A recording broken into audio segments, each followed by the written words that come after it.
Thinking about quitting my job? Thinking about doing that? Yeah, here's the worst thing, though, about being unemployed. If you're unemployed, you lose your excuse. Like, whenever I want to leave a place early, I lie, and I say, sorry, I gotta work early tomorrow. I gotta get going. But, like, if everyone knows that I don't have a job, I gotta be like, sorry, I don't like talking to you. It's terrible, you gotta tell the truth. Jobs are all lying anyway, you know, like, when your coworker says good morning and you say good morning back, that's a lie. Good morning is when I wake up at 11:59 and my coworker is not in front of me. That's a good morning. Job interviews are, of course, all lying. We all know that. Do you like a fast-paced work environment? I hate all four of those words. What are your strengths? Might not have any. The only question at a job interview I actually know the answer to is what are your weaknesses? But you can't answer that one, honestly. Mr. Moliterno, what are your weaknesses? Glad you asked, I know this one. Carelessness. Lack of empathy. Sloth. Wrath. Envy. The other ones. I still think the word titty is funny. I've never cleaned out the Keurig. I think I'm hot shit when they forget to charge me for guacamole at Chipotle. I make terrible mix CDs. And I still make mix CDs. You know what the worst thing about jobs is? They never cancel they never cancel work. You know what I mean? Like when you were a kid, there was always hope they would cancel school. You know, like even in April, you were like, maybe it'll snow. And, just check the. Well, nowadays you get your kids get like a notification on their phone. We used to watch the TV screen, and they would list every school but yours. There was a school, Beaver. I saw like 2 snowflakes, they would cancel Beaver. I used to have fantasies of my dad getting transferred to a job in Beaver. I come home from school one day, and he's like, pack your bags, son. We're moving to Beaver. Land of the 2-day school week. Okay. If you don't want to go to work, you have to hope that there's like a natural disaster that like wipes out the whole building. But like we don't live near earthquakes or like typhoons or like tornadoes maybe. But like when was the last time we had a 84? Yeah. I remember my parents talking about the great tornado of '85. And even as a kid, I was like, we need a new tornado. You guys are still milking '85? So when I don't want to go to work, I just keep looking at the weather app on my phone, hoping it says the great tornado of 2018 is coming. My only chance to not go to work. It's cold, it's snowing again today. I hate the winter. Yeah, I don't know. I don't understand why people even leave their house in the winter. Like, yeah. Like, I see people out in the winter. I'm like, haven't you heard of the couch? It's so great. You lay or lie there, whichever one is present tense. Watch a Netflix documentary about serial killers. Have you noticed there's a lot of serial killer documentaries on Netflix? Like, way too many. Here's the thing. There's serial killer documentaries, and then there's shows, like, fictional shows about serial killers. So, like, not only do serial killers really exist, but then some other people made up serial killers.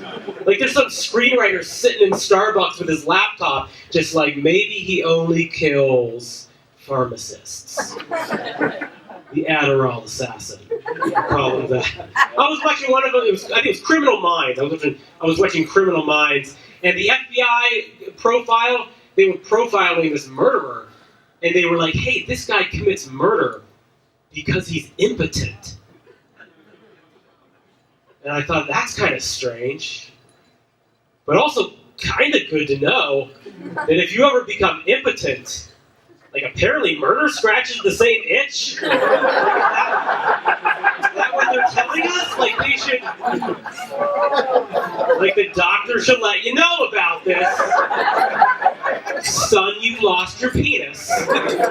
But not all is lost. Have you heard of serial murder? Here's a pamphlet. It's called Murder and You. I read a list online of the top 10 most painful ways to die. It was a really morbid list. Number 1 was burning. Number 2 was stand-up comedy. No, I'm kidding. Drowning was number 2. Kind of a dumb list, right? Like, how do you figure out the most painful way to die? What do you just go up to someone like, hey, you there, flailing in the deep end? Yeah, can you please rate your experience using 0 to 5 stars? Use half stars if necessary. When you reach a point of death, we're going to bring you back and light you on fire. Try to squeeze in dismemberment before the sun goes down. I read random like web pages because I just get bored and I'm killing time. The other day I read Jesus' Wikipedia page. I don't even know how I got there. It listed Nazareth as his hometown. Isn't that a strange word choice? Like that's where he went to high school or something. Like the Nazareth High Wildcats. Class of 0. Class clown Jesus. Right? Maybe? I don't know. What if Jesus was class clown, but like some other guy was most likely to be crucified? Right? That'd be weird. So Jesus is up on the cross, and everyone's looking at him like, I always thought it'd be Larry up there.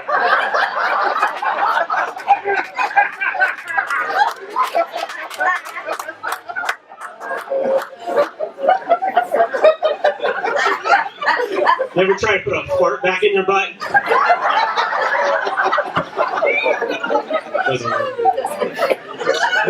One guy did it in 1974. It was old Freddie Fartback in the Butt was his name. It was just a coincidence that his last name was Fartback in the Butt. But if your last name is Fartback in the Butt, you should dedicate your life to trying to put a fart back in your butt. That's what I'm getting at. There are some people, they have last names that are jobs, you know what I mean? Like Potter, Weaver, Baker, Smith. Like, presumably their ancestors had these jobs. But they don't have these jobs. So at some point in their lineage, one guy quit on the family profession. You know? Like, what if 2 things happen? Like, let's say you're a baker. Like, either you, like, one guy was the rebel, and he was like, yeah, I know my last name's Baker, but here's my apron, I ain't baking no more. And I'm gonna make a bunch of baker kids that don't bake. Or there was some guy that was like so bad at baking that they made him stop. They were like, your pie tastes like ass. You're done, and we're making you keep the last name. Just so you're shamed forever. I'm fascinated by names. I don't know why. My favorite all-time name for a sports team, this is true. This is like from the 1800s. The Chicago Cubs, before they were the Chicago Cubs, they were the Chicago Orphans. Isn't that the worst? Isn't that the worst name for a team? You're supposed to pick something like the Warriors or something like Chicago Orphans. Like nothing puts fear into an opponent like a child holding up an empty porridge bowl. Come watch the Chicago Orphans take on the Seattle Seasonally Depressed. Winner plays the Louisville Leper Colony. Leper callback. We're all making leper jokes. All of us have got to make a leper joke. I'm an Indians fan. Chief Wahoo's gone. He got traded to the Yankees. So he got traded to the Cavs for Isaiah Thomas. Chief Wahoo, in my opinion, he never got credit for the fact that he has a smile on his face. You know what I mean? Because we live in an age of like angry mad. Like if you look at all the other mascots in the sports leagues, like the Chicago Bull, it's like he's stuck in traffic. The Charlotte Hornet looks like he's in like a Facebook argument with a relative or something. The Denver Bronco looks like he squeezed the ketchup bottle and only water came out. The San Jose Shark is like he's biting the hockey stick. Like, this guy doesn't even respect the equipment. The Chief Wahoo looks like he just delivered a TED Talk on the power of positive thinking. And he has a reason not to smile. We haven't won a championship since '48. He only has one feather, and he's a chief. Think about that. Where did the feathers go?